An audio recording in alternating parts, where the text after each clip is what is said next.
What's up, everybody? Welcome back to another week of the Plus Money Sports Betting Podcast. My name is Q. You can follow me across all socials at Bets by Q. And of course, this podcast is brought to you by Black Sheep Betting, where it is a dog's world. Let me just bet really quick because, frankly, I had a pretty tough weekend. Okay, I had a tough weekend. VIP had a tough weekend. Look, I was on the Ravens money line, had it paired in a two-leg parlay with the Cowboys. It was the only play I had in the Sunday day games. Cowboys got it done, but Baltimore didn't show up. Then, last night, I got myself sucked into the one spot that I have been warning you guys about over and over again.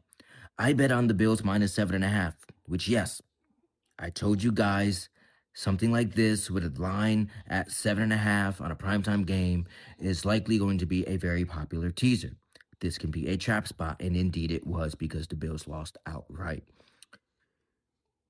And to add insult to injury, like, I'm a Bills fan, so seeing Stephon Diggs go for like 150 and it just didn't feel good. Okay, so really the only bright spot that I had this weekend, my lone winner was Leonard Tien against Cameron Norrie. And technically that happened at like 1 a.m. today, so it really wasn't even a weekend win. But I'll take it, all right? Everything else was absolutely terrible, okay? But here's the takeaway. After all of that, I'm down 3.75 units for the week. And you know what? That's manageable. That's what bankroll management is for. It's why discipline is very key in this world of sports betting, because we're not going to win every single week. We're not going to win every single day. There is no such thing as a lock, okay? Do not fall into the L word, because I don't even use it. I don't believe in it, because if there were such things as locks, what do you listen to this podcast for? Go find a goddamn lock, all right? If you joined the VIP in these last 3 days, which honestly a decent amount of people have, so I just want to take a second and say, look, I know you're feeling a little bit disappointed. I get it. But you got to stick with me because the lows are just part of the journey. It's ebbs and flows in this, and you have to endure the valleys to enjoy the bliss of the peaks, okay? We win more than we lose over the long run. And today we're going to turn the page. We're going to start the week off strong. We're going to be the closer that shuts the door on a rough weekend, starts Monday off strong. I've got 4 plays lined up for you, and we're going to get back on track, all right? Don't forget there are 2 links in the description. One for the VIP chat, and if I'm being honest with you right now, it's the best time to use the free trial in the VIP chat, okay? I think you get like 3 or 5 days free. Check that out. Come see how I will have a killer bounce back week, because that's what tends to happen. When you go on these runs, the law of averages comes back, it catches up to you, and we end up having a really big week. The second link in the description is for the free chat that I host with my boy Will from the Double Fault Tennis Podcast. Check out his podcast as well. You can find it on YouTube, Spotify, really anywhere that you can listen to your podcast. You will find the Double Fault Tennis Podcast, okay? But in that free chat, even if I'm on a cold spell, someone in the chat is hot. Identify them. It won't be hard. But let's dive in, make this a winning week so that I can meet you at the counter, as I love to do. All right. Game 1 for us is game 2 in the Phillies-Dodgers series. Dodgers lead the series 1-0. Jesus Luzardo has flown under the radar this season. 3.92 ERA, looks solid, but his fielding independent metrics tell a entirely different story. About a full run lower, which hints that he's actually been sharper than what the surface stat shows. Over his past 5 starts, he's limited opponents to 2 runs or fewer in 3 of them, and he's missing bats at a elite rate, 10.6 strikeouts per 9. That's the strategy if you want to win against the Dodgers. You got to make those bats miss. But against the Dodgers, it's not a soft assignment. They lead the National League in scoring 5.1 runs per game, and they have plenty of juice in the lineup. They're going to take their cuts, and they're going to make Luzardo work. But on the other side here, we have Blake Snell, who has been rock solid for the Dodgers, 2.37 ERA against 12 starts, including the postseason. He's held opponents to 3 or fewer runs in 11 of those starts, but he's going into a tough environment today against Philadelphia. Philly ranks second in home scoring, 5.4 runs per night. And I guess one more wrinkle here is at the bullpens, man. Both clubs finished the season with matching 4.27 ERAs in relief. So if a starter wobbles, the game could get loose fast. I like where the value lies here on the Phillies money line. I like the Phillies, if you remember that I have some Kyle Schwarber futures here. I think the Phillies ultimately win this series. Okay, so I'm gonna back them here tonight to even up the series in game two. Phillies on the money line plus 115, and we are going to run the over 7.5 runs. 1 unit there. Look, the Phillies offense is legit, especially at home. Luzardo's underlying numbers give us some margin for error. And if Snell runs into trouble or the Dodgers chase early, both bullpens are vulnerable enough right now to allow some extra runs.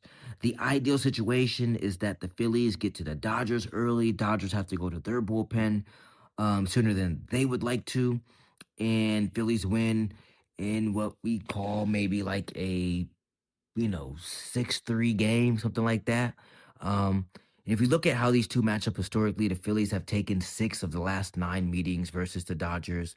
The odds for game two, obviously, they currently favor LA, but we will be on the dog because it is a dog's world. Okay. Second game that we're going to be on is this Cubs versus the Brewers. It is the nightcap, and if you got HBO Max, I believe it is on HBO Max. Because, I don't know what it is with these with these leagues, man, but they make it so hard to watch. If I'm on TSN one night, FSN one night, YouTube TV the next night, it's just spending too much money. My jailbroken Fire Stick saves me a lot, but just if you want to be watching a game live and not be a pitch behind or 2 pitches behind or a point behind, whatever it is, they just make it super hard. I got HBO Max through AT&T, so I'm gonna be comfortable watching the game tonight. Anyways, as I digress, Milwaukee will be deploying Aaron Ashby as an opener. What does this tell us? Well, this is a bullpen game. He's not thrown more than 3 2/3 innings all season, and 39 of his 43 appearances were under 3 innings in general. So Quinn Priester is probably going to be the go-to for the length. He boasts a 3.32 ERA, but his 4.06 fielding independent variable is, more than we would expect, right? So this indicates a little bit of regression. He has a modest 7.6 K through 9. But offensively, the Brewers have been piling up runs. They lead the NL since the break with an average of 5.4 runs per game. Chicago, meanwhile, has cooled off to roughly 4.1 runs per night. The Cubs starter, Imanaga, has a 3.73 ERA, but a 4.86 FIP.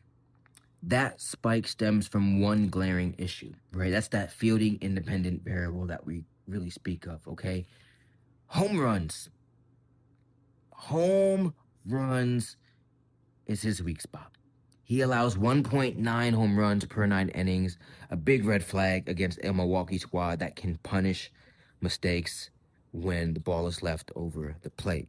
We also know that the home run ball matters a lot in playoff baseball. Tends to give teams the edge. Now, the Chicago Cubs, they also hit a lot of home runs. But given all of this, bullpen leverage, lineup strength, and Imanaga's susceptibility to the long ball, I have to play Milwaukee here on the money line minus 115. I know it's chalky. I know it's called the Plus Money Podcast. I am so sorry. But the Brewers on the money line minus 115, lay the chalk. All right. I've also got the under 8 runs here, okay? And here's the angle. I trust the Brewers offense to score just enough, and I trust the Cubs to be held under. The under makes sense given how both of these teams have gone under totals lately. It's playoff baseball. Every single pitch is going to matter. It is going to feel like it. This is a very tense game. And on top of that, historically, the trends in the series favor Milwaukee in this rivalry. And not only that, it favors the under. All right. The Cubs beat the Padres in a wild card round, and now they're shifting their focus to, this divisional round with a divisional opponent in the Brewers. But the Brewers smacked them in game one, 9-3, with Churio exiting early due to a hamstring scare. But the offense showed up. That's the preview of what we're going to be dealing with tonight. I do not think that Milwaukee puts up 9 runs like they did in game one. But even with Imanaga on the mound, as a starter for game 2, over 3 meetings this season versus the Brewer, he posted a 3.57 ERA, 17 strikeouts, and only 3 walks in 17.2 innings. Solid numbers, but the sample is small. But we will ride the under. I think that we can push this a little bit. I think this total should be closer to 7 than it is 8. So now that we're getting the full round number at 8, we will lock in on the under 8 as well. So we'll ride Milwaukee steadiness and try to stay under the radar with the underplay. 4 plays on the board today. Phillies money line over the Dodgers. Over in the Dodgers game. I believe that number is 7.5. And we're going to take the Brewers on the money line in the under 8 in game 2. 4 plays, 4 units in play, all grounded in value, matchup strength, risk control. If you're new to the podcast, don't sleep on the links. Free chat, VIP, they are live right now. Catch the live angles, the early plays, and the community banter. We're flipping a rough weekend into opportunity mode. Let's lock in these plays, set the tone for the week, and get the momentum rolling. As always, my name is Q from Black Sheep Betting, and I hope each and every one of you hit each and every one of your bets. See you at the counter. Peace.